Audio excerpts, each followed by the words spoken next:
The water had gone cold an hour ago, but Lady Catherine Ashford remained in the copper tub.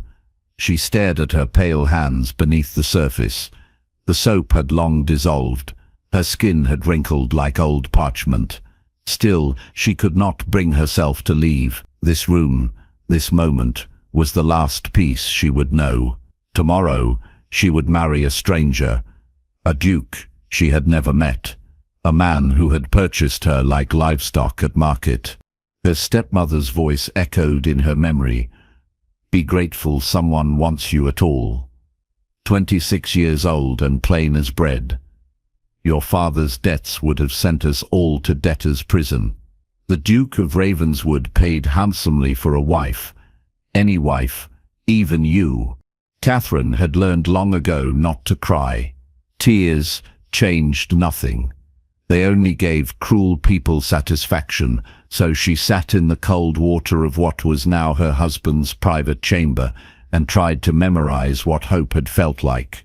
She had felt it once, years ago, before her father died, before her stepmother and stepsisters had turned her into an unpaid servant in her own home, before she became something to be sold.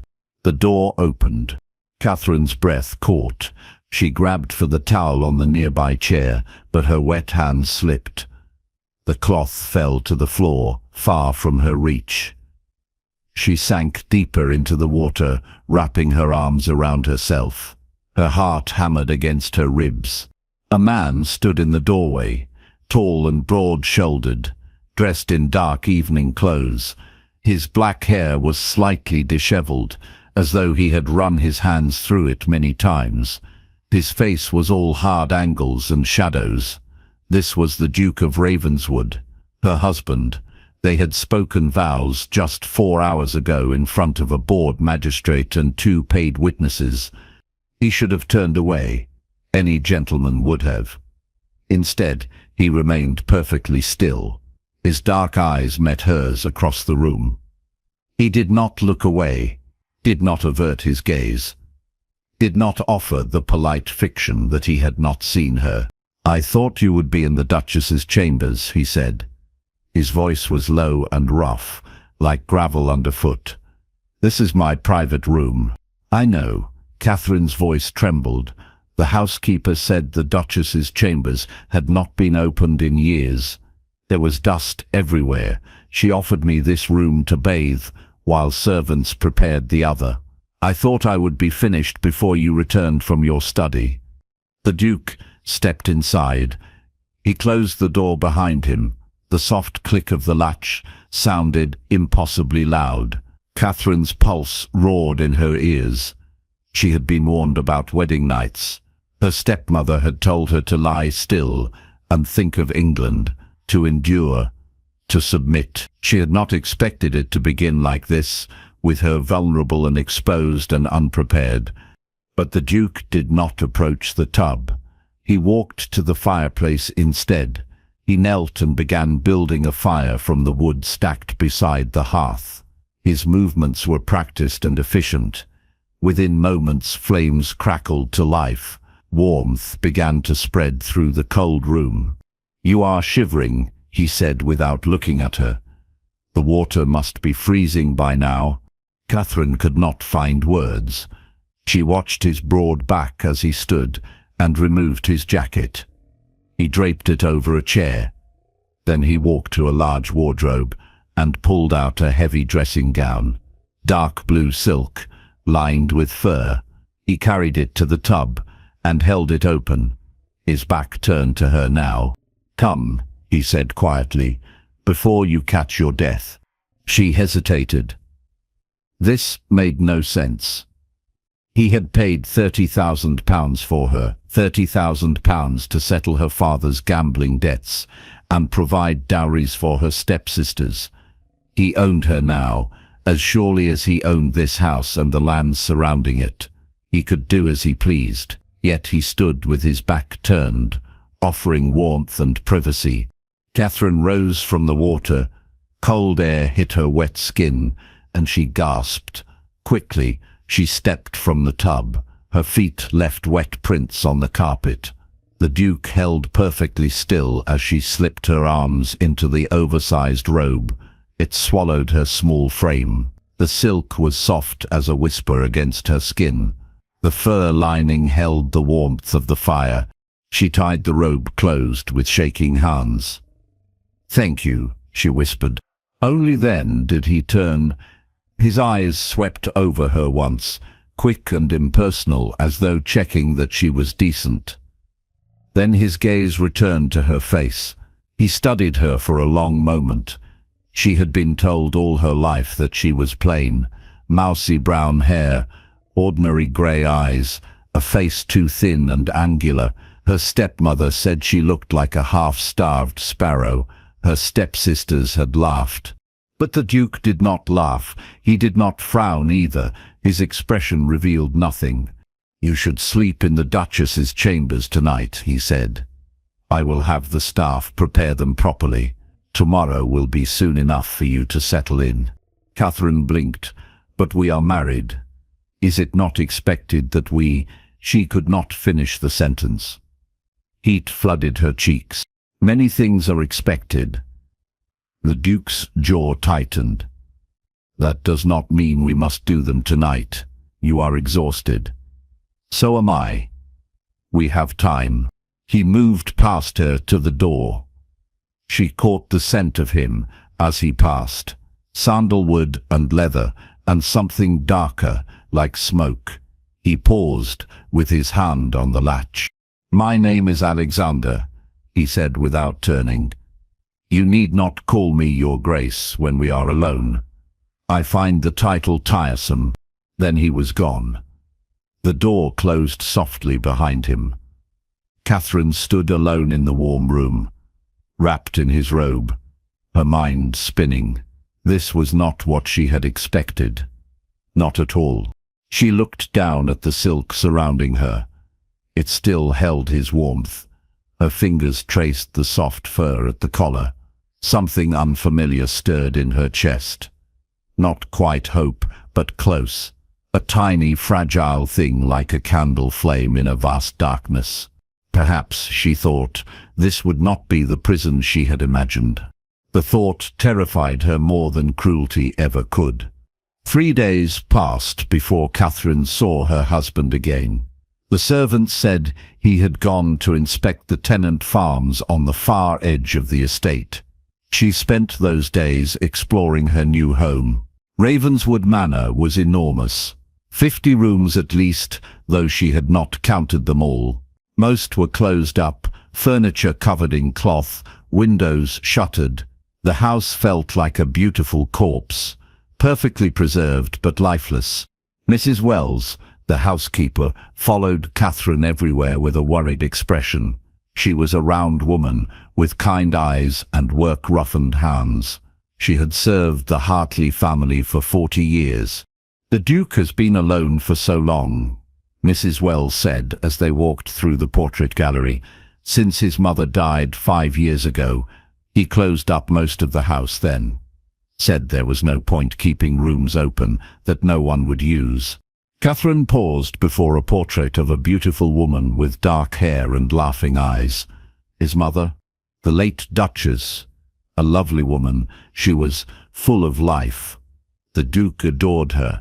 When she died of fever, something in him died too. He stopped hosting parties, stopped going to London for the season, just buried himself in running the estate. Mrs. Wells shook her head sadly. "A young man should not live like a hermit. It is not natural." Catherine studied the portrait. The Duchess wore a gown of deep emerald green. Diamonds glittered at her throat. But it was her smile that caught Catherine's attention. Warm and genuine, full of joy. The kind of smile Catherine had not seen in years. Why did he marry me? The question escaped before Catherine could stop it. He could have had anyone, someone beautiful and accomplished, someone worthy of this place. Mrs. Wells looked at her with surprise. "Did he not tell you?" "We have barely spoken." The housekeeper's expression softened. "His uncle, the Earl of Pemberton, has been pressing him to marry for years.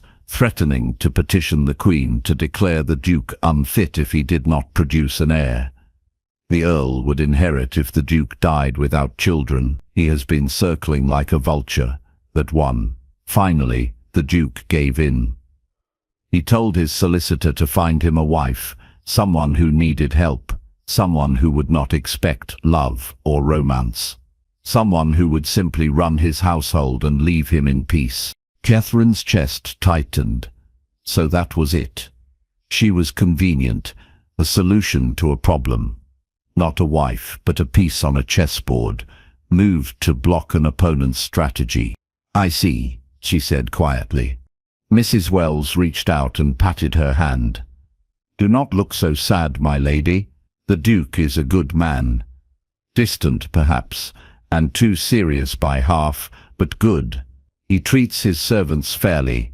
He lowers rents when tenants face hardship. He may not smile much, but he has a kind heart buried somewhere beneath all that ice. You will see." Catherine wanted to believe her, but she had learned not to trust kind words.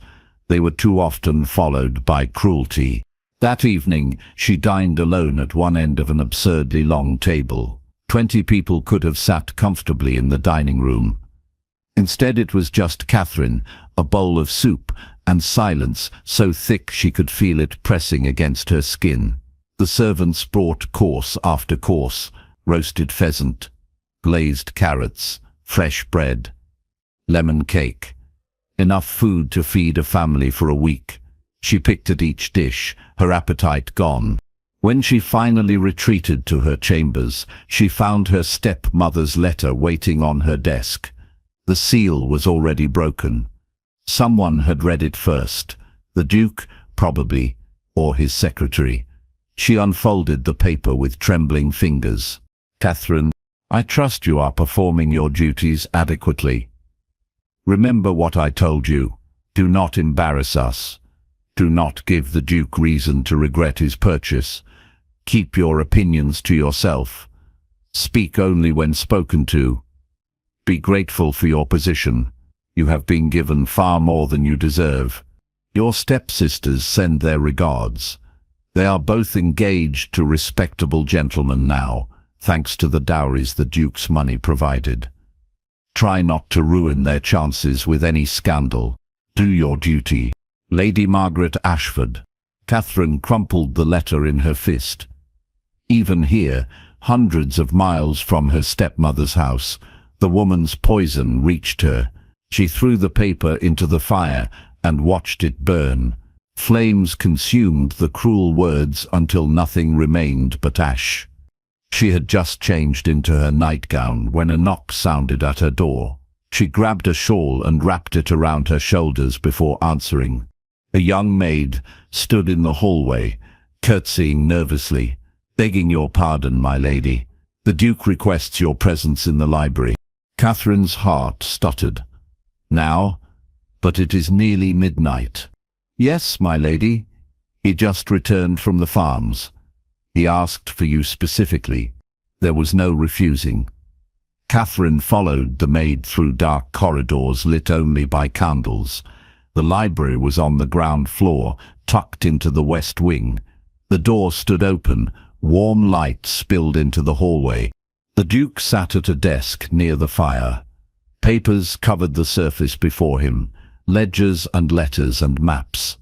He still wore his riding clothes, dusty from travel. His dark hair was wind-blown. Stubble shadowed his jaw. He looked up as Catherine entered. "Forgive the late hour," he said. "I have been riding since dawn, but I wanted to speak with you before another day passed." Catherine stepped inside. The library smelled of old books and pipe smoke. Thousands of volumes lined the walls from floor to ceiling. She had never seen so many books in one place. "You asked for me, Your Grace?" "Alexander," he corrected. "Please." She nodded, unable to speak his name aloud. It felt too intimate, too presumptuous. He stood and moved around the desk. Fatigue showed in the lines around his eyes, the set of his shoulders. He had been working himself to exhaustion. "Why?" What was he avoiding? "I wanted to apologize," he said, "for leaving so abruptly after our wedding, and for the circumstances of our marriage. You deserve better than to be treated as a transaction, but I am not skilled at pretty speeches or courtship. I thought it best to be honest. You are here because I needed a wife and you needed escape from difficult circumstances. That is the foundation of our arrangement. I do not expect love. I do not expect passion, but I do expect mutual respect. You are the Duchess of Ravenswood now. This is your home. You may do as you please with it. Change anything you wish. The staff will answer to you. You need only ask." Catherine stared at him. This cold, formal speech was somehow worse than cruelty. At least cruelty was honest. This polite distance felt like a wall between them, high and insurmountable. "What do you expect from me?" she asked. Her voice sounded small in the large room. "Simply be the mistress of this house. Manage the servants. Oversee the household accounts. Receive guests if any come, though few do these days. Beyond that, I expect nothing. Your time is your own. There is a music room if you play. The gardens if you enjoy walking. The library is at your disposal. I am gone most days, seeing to estate business. You will barely notice my presence. And at night?" The question escaped before she could stop it. His jaw tightened. Something flickered in his dark eyes. Pain, perhaps, or regret. "I will not force myself on you when you are ready. If you are ever ready, you need only say so. An heir is necessary eventually, but there is no rush." Catherine felt something crack inside her chest. This was worse than she had imagined, worse than cruelty or indifference. He was offering her freedom, yes, but also loneliness. A life of comfort and emptiness. She would be a ghost in this enormous house, as dead as the covered furniture in the closed rooms. "I understand," she whispered. He nodded once. "Good. Then we have an accord. Good night, Catherine." It was dismissal. She turned to go, but paused at the door. Some reckless impulse made her look back. "Do you ever wish things were different?" she asked. "That you had married for love instead of necessity?" The Duke's expression shuttered completely. He turned back to his desk, his broad shoulders rigid. "Love is a luxury I cannot afford. Good night, Your Grace." The title hurt more than it should have.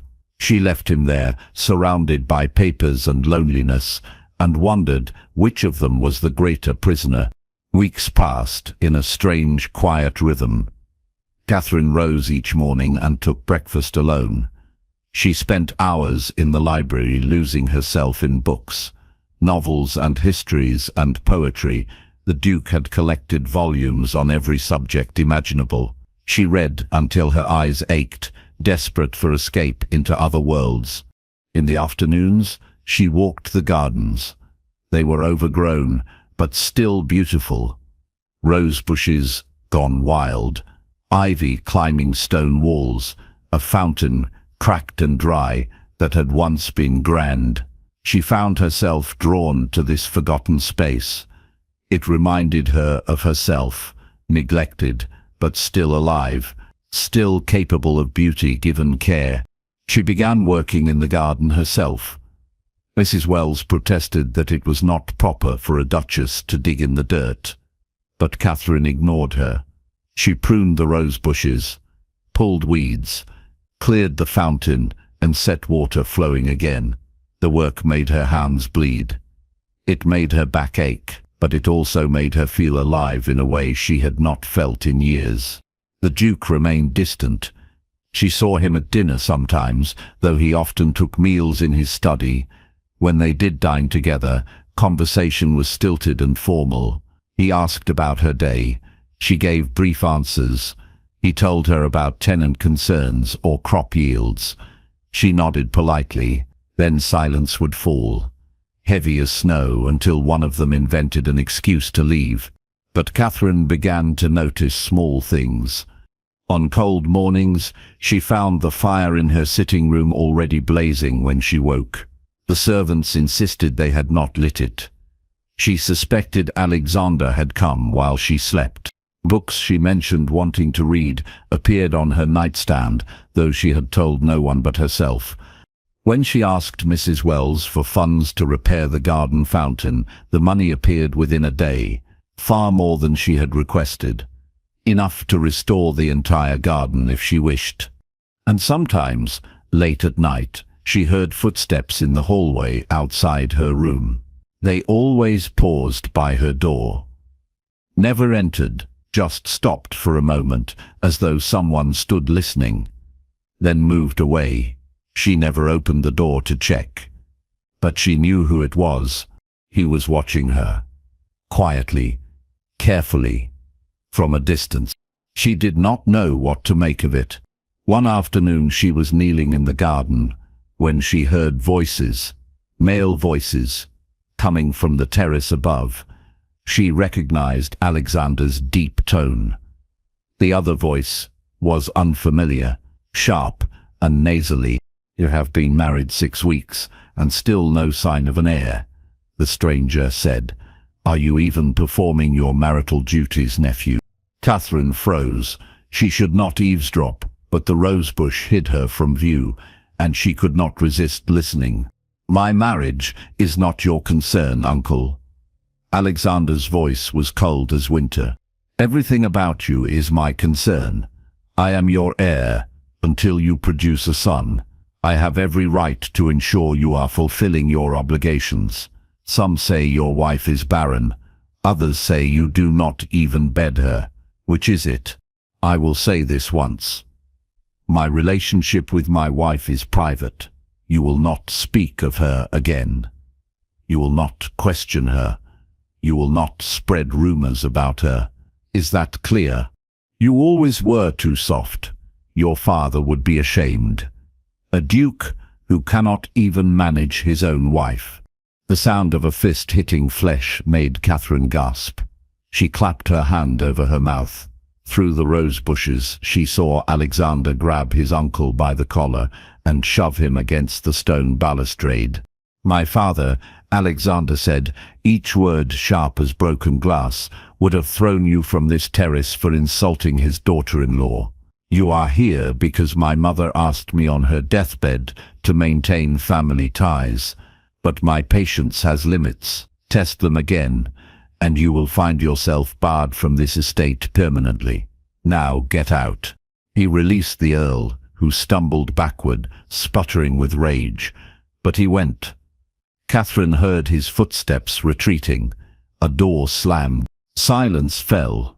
She remained hidden, hardly breathing. After a long moment, Alexander's voice drifted down to her, soft and weary. "You can come out now, Catherine. I know you are there." Her cheeks burned. She stood slowly, brushing dirt from her dress. She looked up at the terrace. Alexander stood at the balustrade, looking down at her. Blood dripped from his knuckles. "You are hurt," she said.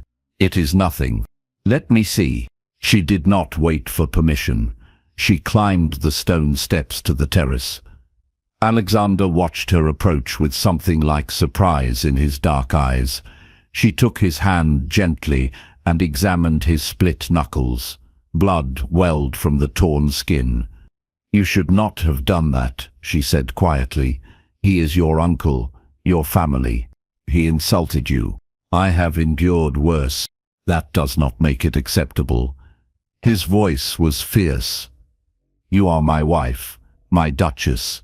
I will not tolerate anyone speaking of you with disrespect. Not my uncle, not anyone." Catherine looked up at him. They stood close together, his hand still cradled in hers. She could see gold flecks in his dark eyes, could feel the warmth of his body. Her heart beat against her ribs like a trapped bird.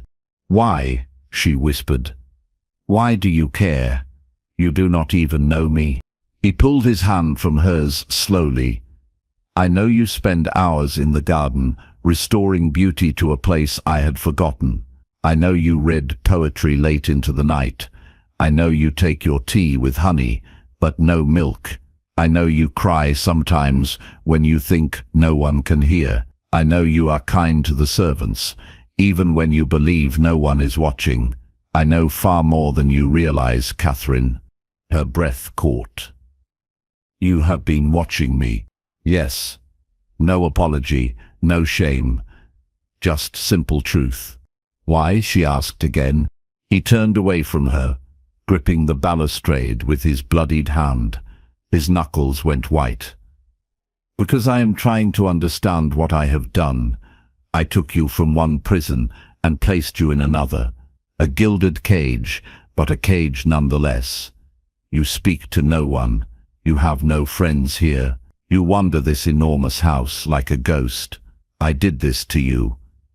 I thought I was offering salvation, but I may have simply offered a different kind of suffering. Catherine stared at his broad back, at the tension in his shoulders, at the way he held himself apart as though touch might burn him. She thought of the cold water in the copper tub on their wedding night. The way he had not looked away, but neither had he taken advantage. The robe he had offered, the fire he had built, the distance he maintained. He was protecting her from himself, from expectations, from the pain of hoping for something that might never be. But in protecting her, he was also isolating her, and isolating himself. I am lonely, she said quietly. You are right about that, but not in the way you think. I have been lonely my whole life. In my father's house after he died, in my stepmother's care, surrounded by people who hated me. This loneliness is different. Here I am lonely for you. You are my husband, you live in this house, but I never see you. You leave me kind gifts, and build my fires and defend my honor, but you will not speak to me, will not sit with me, will not let me know you. That is the cage, Alexander, not this house, you. He went very still. She waited, her heart hammering. Finally, he turned to face her. Pain etched lines around his eyes. I do not know how to do this, he said. Be close to someone. My mother was the last person I loved, and losing her nearly destroyed me. I cannot go through that again. It is easier to be alone. Safer. Safer for whom? For both of us. Catherine stepped closer. She reached out slowly, giving him time to pull away. He did not. Her fingers touched his jaw, feeling the rough stubble there. He flinched but held still. I am not your mother, she said softly. I am not going to die and leave you. I am right here, and I am lonely too. We could be lonely together. Would that not be better than being lonely alone? His hand came up to cover hers. His skin was warm. His eyes searched her face, as though looking for answers to questions he had not asked. I am not an easy man to care for, he said. I am cold and distant and broken in ways I do not know how to fix. I am plain and awkward and damaged. We are well matched. Then, you are not plain. The words came out fierce, almost angry. You are beautiful. I think you are the most beautiful woman I have ever seen. I have thought so since the moment I walked into that room and found you in my bath. You looked at me with those grey eyes, terrified but defiant, and something in my chest cracked open. I have been trying to seal it shut ever since. But every day you make it harder. Every time I see you in the garden, covered in dirt and smiling at flowers, every time I hear you laugh at something you read, every time I stand outside your door at night and listen to you breathe and wish I had the courage to knock, you are destroying my careful distance, Catherine, and I am terrified of what will happen when it is completely gone. Tears blurred Catherine's vision. She had never heard anything so honest, so raw. She stepped closer still until she could feel his breath on her face. "Let it be gone," she whispered. "Please. I am tired of distance. I am tired of walls. I want to know you. Let me try." For a long moment he did not move. Then, slowly, his arms came around her. He pulled her against his chest and held her there. His heart thundered beneath her ear. His chin rested on top of her head. They stood together on the terrace as afternoon sun slanted through the trees, holding each other like drowning people who had finally found solid ground. "I will try," he said into her hair. "I do not know if I can be what you need, but I will try." It was enough. For now, it was enough. Everything changed after that day. Alexander began taking breakfast with her each morning. They sat together at the long table, and slowly conversation came easier. He told her about the estate, the tenant families and their concerns, the crops and weather patterns, the repairs needed on cottages. She listened and asked questions. Sometimes she offered suggestions. He never dismissed them. Sometimes he even implemented them. In the afternoons, he joined her in the garden. He worked beside her, his fine clothes growing dirty. He had strong hands and a patient touch. Together, they brought the garden back to life. Roses bloomed in shades of pink and red and white. The fountain sparkled in the sunlight. Stone paths emerged from beneath years of overgrowth. As they worked, they talked. Real conversations. He told her about his childhood, long summers at Ravenswood with his mother and father. His father had died when Alexander was 15, leaving him to manage an enormous estate far too young. His mother had helped him, guided him, until fever took her too. "I do not know who I am without duty," he admitted one day. They sat on a stone bench beside the fountain, dirt under their nails, sun warming their faces. "Since my father died, I have been the Duke. That is all. I wake each morning and think about rents and repairs and responsibilities. I have forgotten how to be anything else, how to simply be Alexander." Catherine understood. "My stepmother told me I was worthless so many times that I believed her. When you married me, I thought I was simply trading one form of servitude for another, that I would spend my life being grateful for scraps of kindness. I am learning that I can want more than that I deserve more. It is terrifying and wonderful at the same time." He took her hand. His thumb traced circles on her palm. "We are a pair of broken people, are we not? Perhaps, or perhaps we are just people who have been hurt, learning to heal." He smiled. It was the first real smile she had seen from him. It transformed his face, softening the hard angles, reaching his eyes. She wanted to make him smile like that again and again, 1,000 times. In the evenings, they sat together in the library. He read estate correspondence while she lost herself in novels. Sometimes she read passages aloud to him. He would listen with his eyes closed, a small smile playing at his lips. Other times, he would tell her about the letters he received, complaints and requests and news from other estates. One night, she found him staring into the fire, a letter crumpled in his fist. She set down her book. "What is wrong?" "My uncle is spreading rumors in London, saying I am unfit to manage the dukedom, that I have become a hermit, that my marriage is a sham, and my wife is a fortune hunter who trapped me." Anger flared hot in Catherine's chest.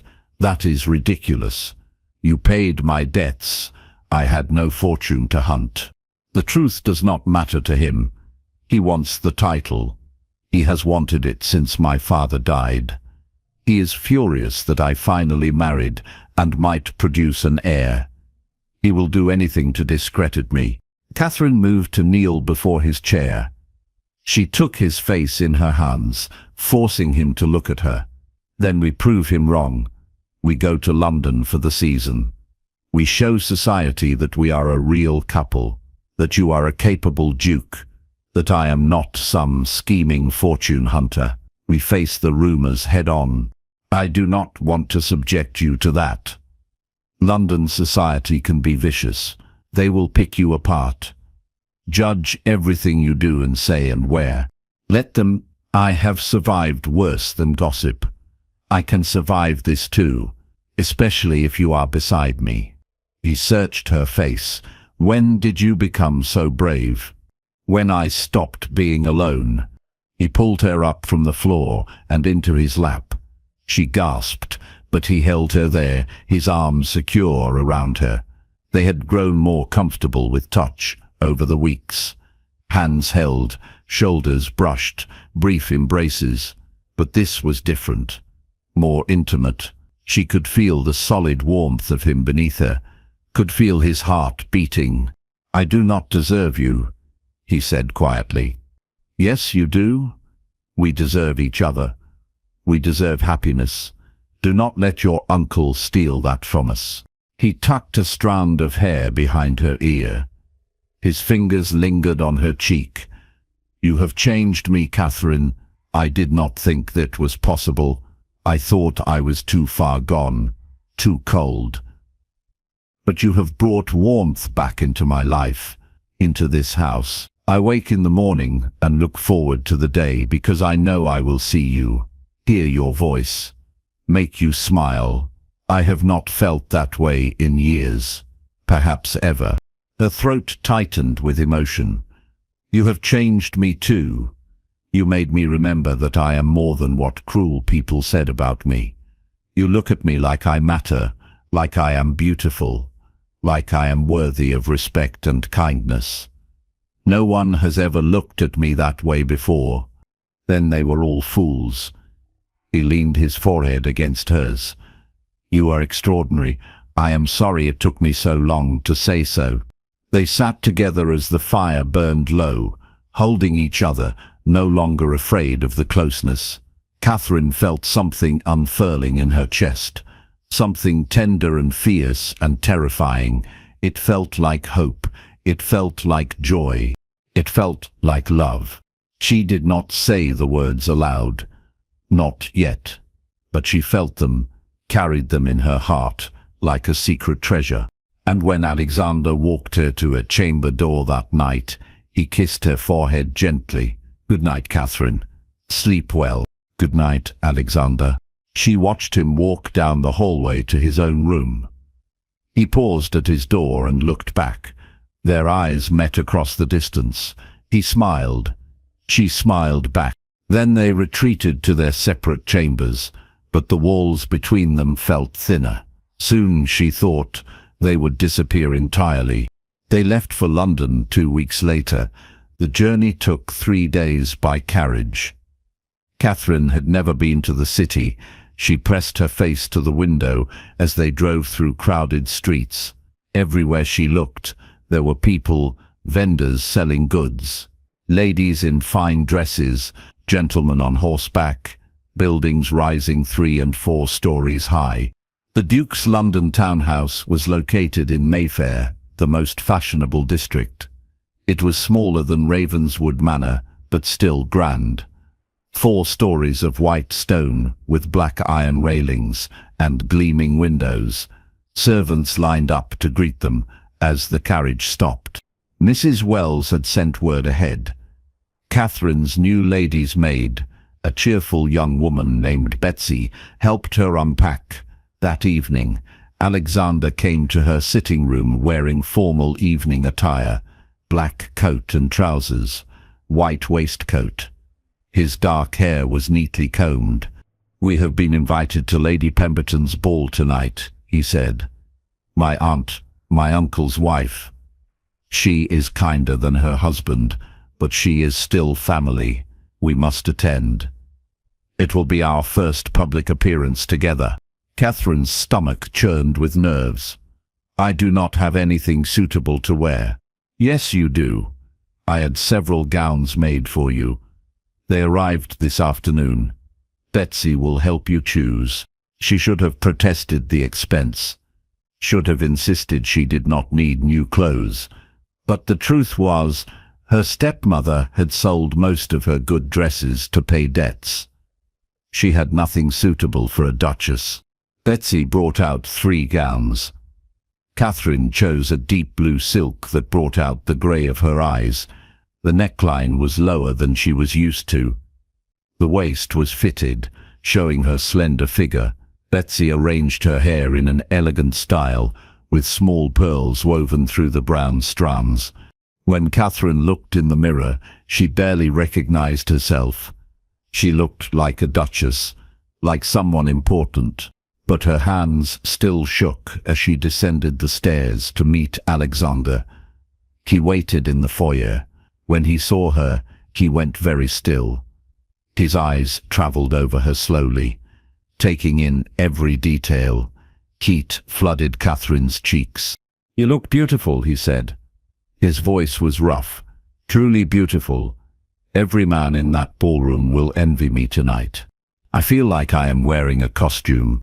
You are wearing your rightful place. You are the Duchess of Ravenswood. Hold your head high. Let them see your strength." He offered his arm. She took it, drawing courage from his solid presence beside her.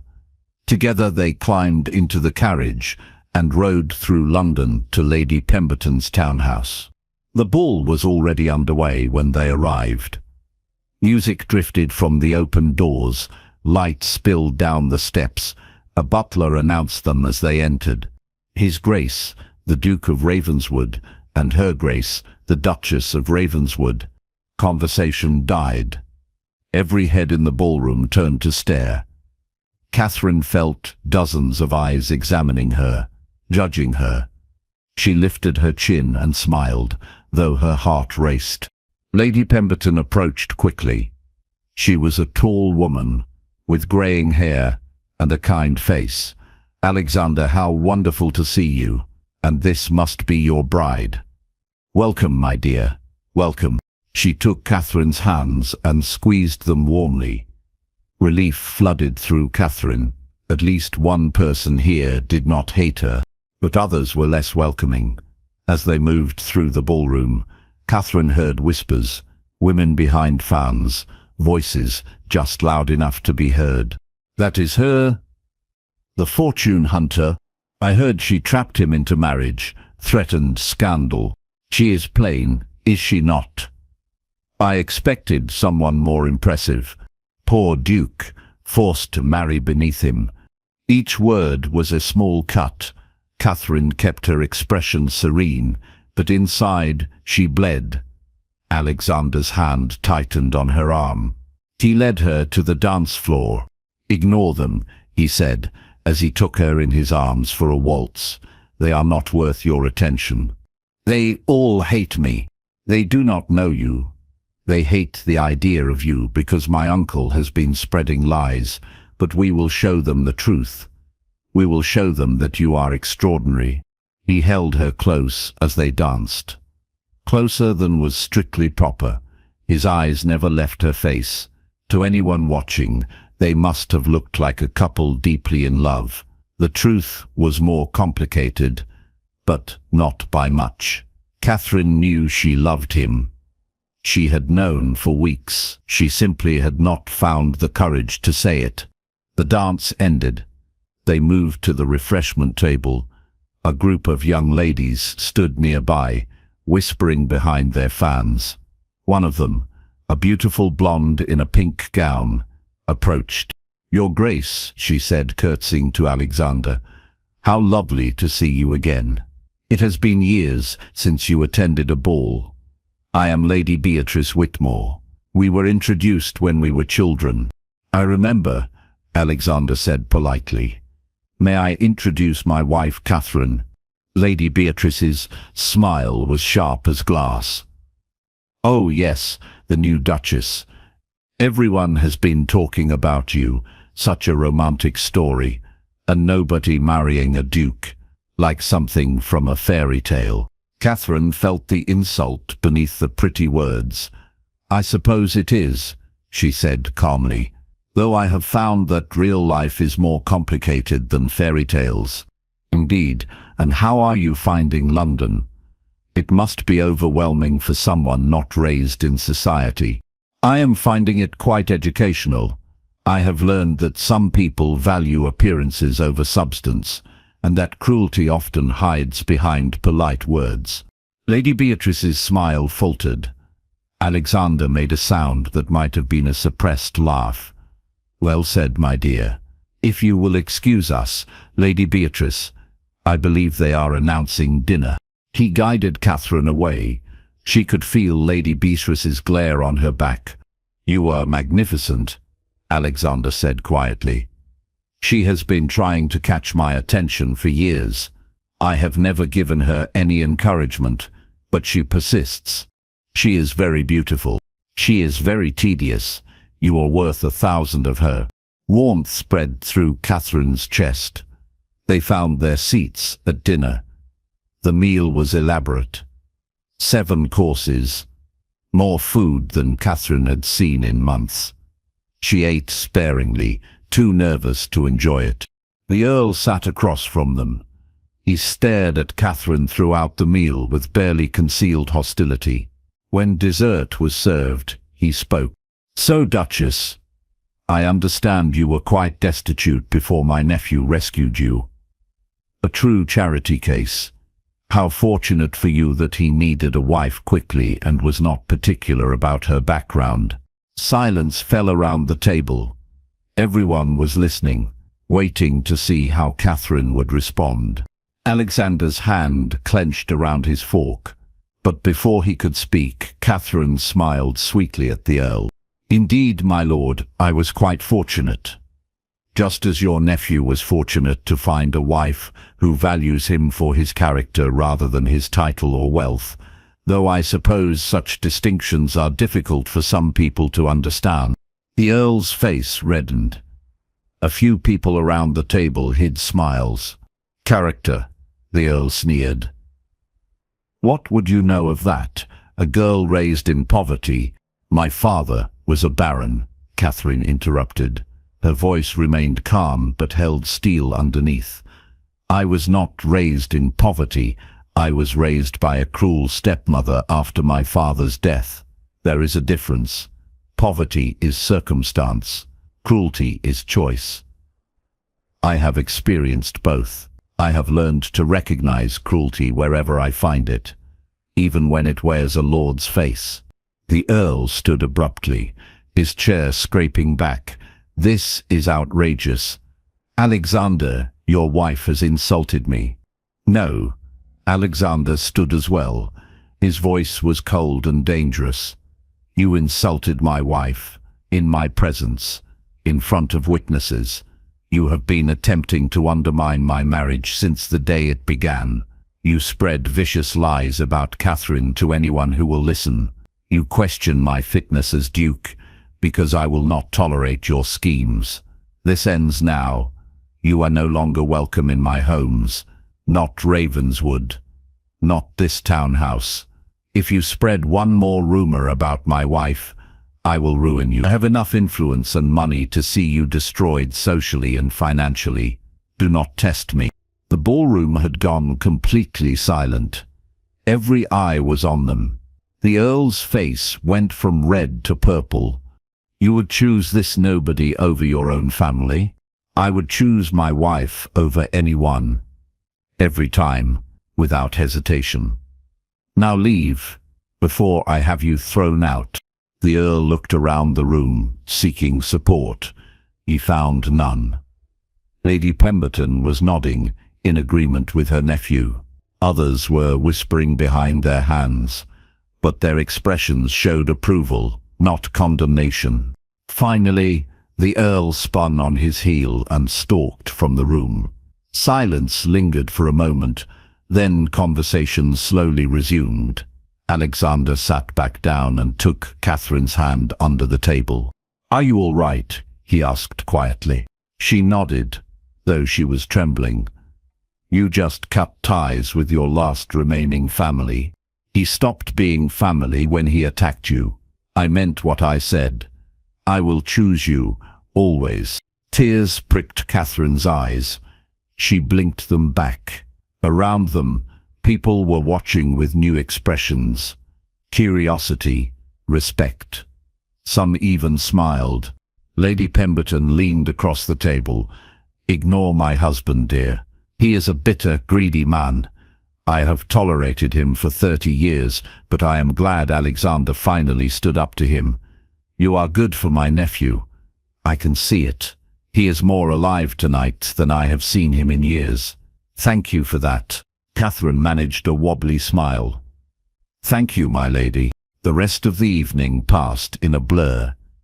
People approached to introduce themselves.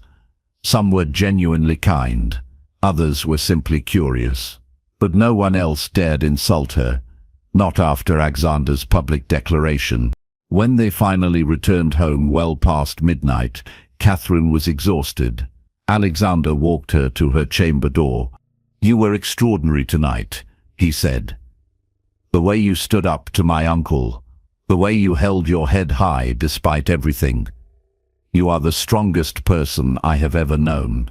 I was terrified. Bravery is not the absence of fear. It is acting despite fear. You did that tonight. I am proud of you. I am proud to be your husband. Catherine looked up at him. They stood close together in the dim hallway. His dark eyes held something new, something warm and intense. Her breath caught. "Alexander," she whispered, "I need to tell you something. I have been trying to find the courage for weeks. I cannot wait any longer. I love you. I am in love with you. I know we married for practical reasons. I know you did not want love, but I cannot help it. You have been so kind to me, so patient and good. You make me feel safe and valued and beautiful. I wake each morning excited to see you. I go to sleep each night wishing you were beside me. I love you, and I needed you to know." She held her breath, waiting for his response, fearing rejection, fearing that her confession had ruined the fragile connection between them. But Alexander smiled, a slow, wondering smile that transformed his entire face. He cupped her cheek in his palm. "Catherine," he said softly, "I have been in love with you since the day I found you in that bath. Perhaps even before that. Perhaps from the moment my solicitor showed me your portrait and I saw sadness in your painted eyes and wanted to make it go away. I have been fighting it, telling myself it was too soon, too fast, too dangerous to love someone again. But you broke through every wall I built. You made me want to live again, to feel again. I love you. I love you so much it terrifies me. But I am done being afraid. I am done keeping distance between us. I want you. I want us, fully, completely." Joy flooded through Catherine so intensely she thought she might burst. She threw her arms around his neck. He caught her, lifting her off her feet, and kissed her. It was their first real kiss. Soft at first, tentative, then deeper, fierce, full of weeks of restrained longing. His hands tangled in her hair, her fingers gripped his shoulders. They broke apart, gasping, then kissed again and again. When they finally separated, both were breathing hard. Alexander rested his forehead against hers. "I want to be with you," he said. "Truly be with you, as your husband, but only if you want that too. Only if you are ready." Catherine's heart raced. Fear and desire warred within her, but desire won. "I want that. I want you. I have wanted you for so long." He kissed her once more, tender and reverent. Then he took her hand and led her into her chamber. The door closed softly behind them. Catherine woke in her bed as dawn light filtered through the curtains. For a moment, she was disoriented. Then she felt the warmth beside her, turned her head, saw Alexander sleeping next to her, his dark hair tousled, his face peaceful. She smiled. Everything had changed last night. The final walls between them had fallen. They had come together in passion and tenderness. He had been gentle with her, patient, making sure she felt safe and cherished. Afterward, he had held her close and whispered love words against her skin until she fell asleep in his arms. She reached out and traced the line of his jaw. His eyes opened. He smiled sleepily. "Good morning, wife." "Good morning, husband." He pulled her close, kissing the top of her head. "I do not want to move from this bed ever again. The servants will talk. Let them. We are married. We have every right to spend the morning in bed." Catherine laughed. The sound felt foreign after so many years of holding laughter inside. But with Alexander, laughter came easily. Joy came easily. Love came easily. They spent the next week in London, attending more balls and dinners.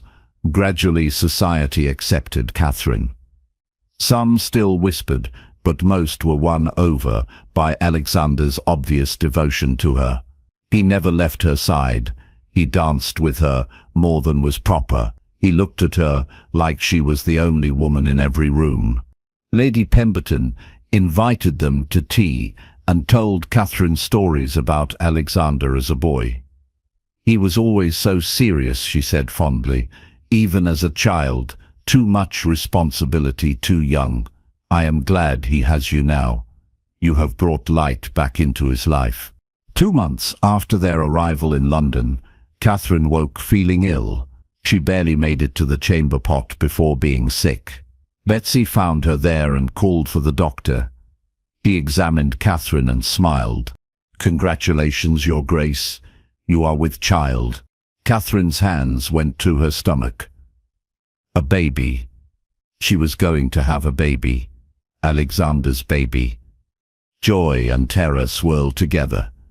She had not thought about children, had not let herself imagine that far into the future. When Alexander came home that evening, she met him in the foyer. She took his hands and pressed them to her belly. "We are going to have a child," she said, watching his face. His eyes widened. Shock, then wonder, then pure joy crossed his features. He dropped to his knees and pressed his ear to her stomach, even though it was far too early to hear anything. "A baby," he whispered. "Our baby. Are you happy?" He looked up at her, tears shining in his eyes. "Happy does not begin to describe it. I am overwhelmed, grateful, terrified, but mostly I am happy. So impossibly happy." He stood and lifted her into his arms, spinning her around. She laughed. When he set her down, he kissed her deeply. "I love you," he said against her lips. "I love you so much. You have given me everything. A reason to live, a reason to smile, and now a child. I do not deserve any of it." "Yes, you do. We deserve this. We deserve happiness. Then we shall have it. I promise you, no matter what comes, we will face it together." She believed him. For the first time in her life, she believed in promises. They returned to Ravenswood Manor before Catherine began to show. She wanted their child born there, in the place that had become home. The servants were overjoyed at the news. Mrs. Wells cried happy tears and immediately began planning the nursery. Catherine spent her pregnancy in blissful contentment. Alexander refused to let her overwork herself. He hovered constantly, worried about her health. She found it endearing, even when it became excessive. "I am only having a baby," she said one day when he insisted she rest instead of working in the garden. "Women do this all the time." "You are not women. You are my Catherine, my wife, the mother of my child. I will not take any chances with your well-being." She kissed him to stop his worrying. It usually worked. Her stepmother sent a letter demanding money for her stepsister's weddings. Catherine read it once and threw it in the fire. She owed that woman nothing. Alexander noticed but said nothing. He simply held her close that evening and reminded her that she never had to see her stepmother again if she did not wish to. The pregnancy progressed smoothly. Catherine grew round and ungainly. She felt ridiculous, but Alexander insisted she was beautiful. He talked to her belly every night, telling their unborn child stories about Ravenswood, about Catherine, about the life they would build together. When labor began on a cold March morning, Catherine was terrified. The midwife was called. Alexander wanted to stay with her, but the midwife forbade it. Men did not belong in birthing rooms. He paced outside the door, driving the servants mad with his anxiety. Labor lasted 12 hours, long, painful hours, where Catherine thought she might die. But finally, as evening fell, she heard the baby's first cry. Relief flooded through her. "A son," the midwife announced, cleaning the squalling infant. "A healthy boy." Catherine held her son for the first time and fell instantly in love. He was tiny and red-faced and perfect. His eyes were dark like his father's. His hair was a soft brown like hers. Alexander was finally allowed in. He approached the bed slowly, as though in a dream. Catherine held out the baby. He took his son carefully, cradling the tiny body against his chest. "Hello," he whispered. "Hello, little one. I am your father, and I promise you I will love you every day of your life. I will protect you, guide you, never let you doubt your worth. You are precious. You are wanted. You are loved." Tears streamed down his face. Catherine reached up and wiped them away. "What shall we name him?" she asked. "Thomas, after my father, and James, after yours. Thomas James Hartley, the future Duke of Ravenswood." "Thomas James," Catherine repeated. "It is perfect." Alexander sat on the edge of the bed, still holding their son. Catherine leaned against his shoulder. They sat together as night fell, a family now, complete and whole. "You saved me," Alexander said quietly. "I was drowning in loneliness and grief. I had forgotten how to be happy. Then you came into my life. You brought warmth and laughter and love. You gave me reason to hope again. I do not know what I did to deserve you, but I thank God every day that I found you." "You saved me too," Catherine said. "I thought I was worthless, unlovable, destined to suffer. But you saw value in me when no one else did. You treated me with kindness and respect. You made me believe I deserved happiness. We saved each other, Alexander. That is what love does." He kissed her forehead. "I love you, more than words can express. I love you too, always." They sat together in the quiet room, their son sleeping peacefully in his father's arms, and knew that they had found what so few ever find: true love, complete acceptance, home. The cruel world had tried to break them both, but they had survived. They had found each other, and together they had built something beautiful. Their story was not a fairy tale. It was better than that. It was real, messy and complicated, and absolutely true. And they lived, not just happily ever after, but fully and completely and with deep, abiding joy for all the days of their lives.